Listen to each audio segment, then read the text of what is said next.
Welcome back to Battlefield. Today we're taking a quick look at the recent beta for Battlefield 2042, an entry that sees the return of the series 3 years on from Battlefield 5. Sporting the latest Frostbite engine, of course, we take to futuristic warfare across massive maps with day-night states, weather changes, vehicles, and of course DICE's trademark destruction physics. Now, for this one, we're focusing purely on Xbox machines ranging from base Xbox One, One X, and then the next-gen Series S and Series X. With that November 19th release looming, of course, there's plenty more to see, but as a snapshot of where we are in the beta, let's look at all 4 Xbox machines in turn. To help, I've enlisted my good friend and colleague, Alex Battaglia. How goes it? Enlisted. I like your military jargon there. I'm doing well, Tom. Here today, we're looking at these Xbox versions, and the way we've recorded them this time around is different than usual because we've been all busy with long-term projects. I was working on Far Cry 6. You were working on Alan Wake. That's right, yeah. Essentially, we here did not have the time to enjoy the beta on these machines, so we've been sourcing this rather well put together and recorded footage using our tools from our Patreon community. Our Patreon supporters, Oliver Mackensie, who's really talented individual, and Gavin Stone as well, have recorded this footage for us today. So thank you very much to the both of them. And we've essentially watched over all of the footage, looked over separate notes that they wrote themselves, and are giving you the information about the beta in these Xbox versions today. That's right. And it is, definitely worth stressing, this is a beta, as you can see from the footage so far. My goodness. There's a lot of, it goes with the territory, and we're seeing some glitches, visual issues, skyboxes that flicker, that sort of thing. So we always take it for what it is, essentially, that this will hopefully change by that November release date. But with that being said, shall we crack on and see what we've got here? Yeah, sure. So this time around with Battlefield, it's straddling this cross-gen era. So the base Xbox One and Xbox One S and One X versions of the game have some limitations regarding crossplay and how many players are actually playing together. So the last-gen versions of the game have a limitation in multiplayer to a max of 64 players in a map. And as a result, they're limited in their crossplay potential to other systems that can only have up to 64 players, which I'm pretty sure is the last gen PS4 and PS4 Pro. On the current gen systems, PlayStation 5 and Series X and X, there's a max of 128, which is quite the doubling there. And that includes crossplay to the PC version as well, which has a max of up to 128. So this time around, I do actually like seeing this because it shows a next gen or current gen difference that we like seeing. The gameplay is being ratcheted up. A lot more bodies on the field there that requires that CPU power. Yeah, it does feel like it is making a difference, which is satisfying to see, and it's not a given for, say, Call of Duty, Vanguard beta we saw for that. We didn't see so much of a difference between the platforms, but here it's a tangible, fundamental change, doubling of players, and that means different ecosystems for last-gen and next-gen consoles, or current-gen, sorry. There are a couple of other points that we noticed. Obviously, there's not much of a way to compare visuals in side-by-side between these 4 consoles here. But I just glancing at the footage, there is some obvious differences in terms of the rendering setups on next-gen. Yeah, essentially here, the last-gen versions have no SSR in them at all, so it's just using cube maps, parallax-corrected cube maps in some instances, like inside hangars, that don't really line up with the geometry at hand very well. I mean, cube maps are just limited in terms of the technology there, but this is something we also saw back in the day with Battlefield 5 on Xbox One S and One X as well as that PlayStation version. So SSR is limited to the next-gen versions. Some other differences that are just, obvious if you just look at the Xbox One gameplay here is that, they've definitely ratcheted down the draw distance on certain objects, and like things like anisotropic filtering are they take a big hit, as well as the shadow resolution. So if you're playing on a last gen machine, you're also getting essentially a different gameplay experience with 64 players max, as well as very reduced graphical settings in comparison to those current gen, or maybe next gen consoles, you might as well call them now too. But so there is some differences there. Yeah, foliage definitely also massively bumped up on the new crop of machines, and foliage, draw distance and density, so there's more crammed into this giant map, this orbital map. So it's a beautiful map, I will say, and it's a good way to stress test the engine. There's like 7 maps promised for the final game at launch, and of course this is meant to be a multiplayer only focused Battlefield, going back to tradition with the series really.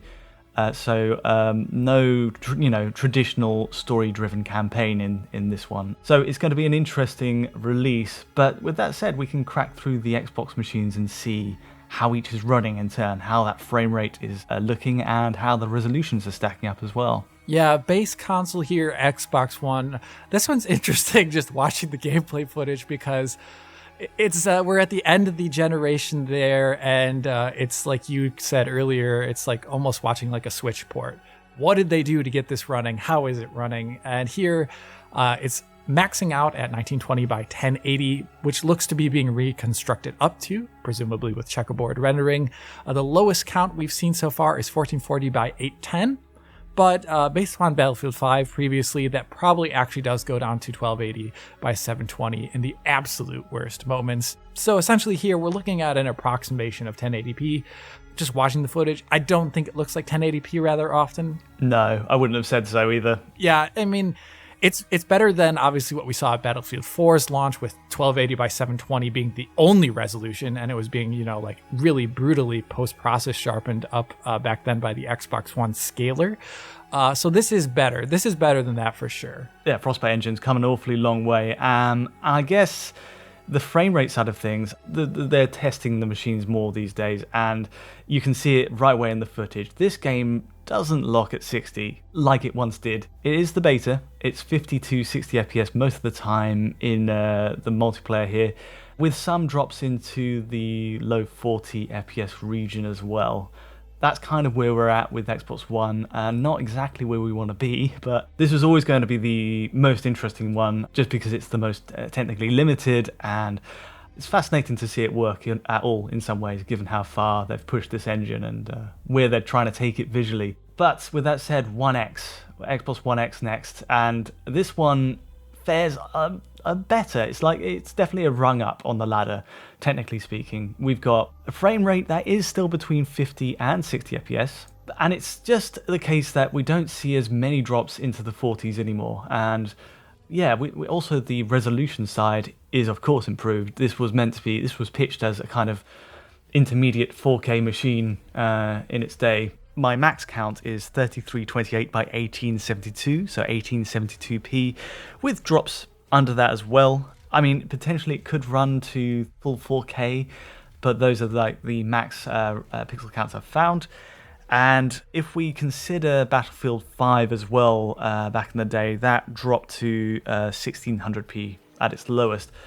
But yeah, for the most part, I've seen it around 1872p, which is pretty decent. But yeah, the frame rate does still need polishing up a little bit by release, I think, for this one. Even with 64 players, even with the dropped foliage, density and draw, and the lack of SSR on this one, we're still between 50 and 60. Yeah, this is one where I'm wondering if it's the CPU being the limit here or if it's the GPU. Usually with CPU limits, you see a less steady frame rate than what we're seeing here. So I'm wondering if this is just quite literally too high res currently in the beta form of this. It's a little bit hard to tell. It's not like we're profiling this or something like that. But once again, I think this is good.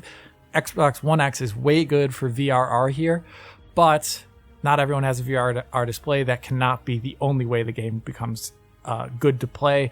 So this definitely either needs an FPS cap if they're going to keep this setup as is, or the frame rate definitely needs to be shored up. Yeah, for sure. Next up, of course, we move to the new crop of machines, Series S to start. What do you make of this one? I think this is presentable in a way that the base Xbox One is definitely not. It's targeting, a slightly higher than 1080p resolution, it seems, rather often. The counts being around 2112 by 1188, with the lowest count being sub 1080p there at 1440 by 810. So it can definitely go lower, but as a result of the usage of SSR, the generally higher settings that the game uses, it looks a lot more presentable. And a big part of that is actually just a much steadier frame rate. It is targeting 60 FPS, of course, and it's hitting it for a majority of the time. There are areas, though, where it drops. For example, when you scroll up above the battlefield to spawn in, you look at the entire map there, it goes down in frame rate, definitely. And there's definitely like more explosive moments that see drops as well. And there's sometimes, just like watching through this entire gameplay, you'll just notice what I can only presume are beta issues of just like the frame rate having like a one frame dip while nothing's really happening, which I don't like that at all. Whenever that happens in games, it's just like random little dips and you just don't really see a good reason for them. It's hard to know what is going on here and what is exactly causing the dips. Maybe it's like currently just an unoptimized game in some aspect, or if they are once again targeting too high of a resolution, because CPU wise this should be quite okay, I imagine, on these next gen machines, presumably. I'm presuming that's a presumption. There should be enough clearance on the CPU side. There are some drops, but it seems to be like this moment here. I've just bookmarked. There's a storm going on, tornado in the background, lots of players, big building. That seems to be a real killer for performance on Series S. But besides that, really it is looking pretty solid already. I think one frame dips aside. As a beta, it's in a decent place, and if it stands to get better, then fantastic. But yeah, resolution-wise, performance-wise, a definite upgrade, and we have 128 players as well in the mix. Yeah, on all fronts, it's definitely a step up. Which brings us to Xbox Series X, which we'd hope is going to take us all the way to 60, and it kind of does, but it's again, it feels like 60 most of the time, but then in these key moments where there's just a bit too much contention on screen, it seems like GPU contention, if anything, or destruction physics maybe. Like we have this tank right now, can and will drop into the 50s, but this is like an outlier situation, and I think even spawning to the going to the map view of Orbital, it's better than the other machines, and most of the gameplay is 60, so I'm pretty happy with how it's turned out in general. Foliage, again, you can just see it at that resolution it's running at, which, by the way, is the highest, of course, at 3840 by 2160, potentially with checkerboarding reconstruction going on as well, but it seems to be largely at that top 4K number for a lot of players. So crisp. This one just definitely seems much more playable than the last gen versions, and it's better than what we're seeing on Xbox Series S here. And visually, like you said, a crisp looking experience. And just, watching through the footage, I'm realizing that Battlefield, in terms of the type of game it has to be, it is doing things that, something like Call of Duty doesn't have to worry about. Like Call of Duty usually has static time of days, no weather changes on maps, and here, the actual like shadow positioning changes over time and things like that at moments. And then there's the huge weather effect that occurs, and the fact that you can blow holes in the earth, which I actually think is really, really cool. There's a lot here that's going on that makes sense that it is a hectic game. It's probably hard to profile and actually get always, exactly the numbers you need there. One thing for the final release, though, is I would like to perhaps see it be a perfect 60. Like no dips even in the more hairy moments, because we know Xbox Series X is presumably capable of that. It's just a matter of making sure the settings are right and the resolution's right. Yeah, right. Fine-tuning what we've got here would do wonders, I think. Yeah, absolutely agree. But we will have to see come launch, November 19th. Not too long to wait, but these things can turn around. And can't wait to see what happens. But that's all we've got for today. This is a very quick look. Of course, we'll be back with the final game when it does launch. But in the meantime, thanks so much, Alex, for joining me. No, thank you, Tom. And also thanks to Oliver and Gavin once again for providing us with this footage to analyze. Yes, a huge thank you to those two. But in the meantime, if you did enjoy this video, feel free to like or subscribe. And don't forget to hit that bell as ever to get notifications as any new video lands. We have this video at high quality among many, many others at Digital Foundry, our patron. And of course, if you want to get in touch with myself or Alex, just use Twitter. But from the both of us, thanks for watching.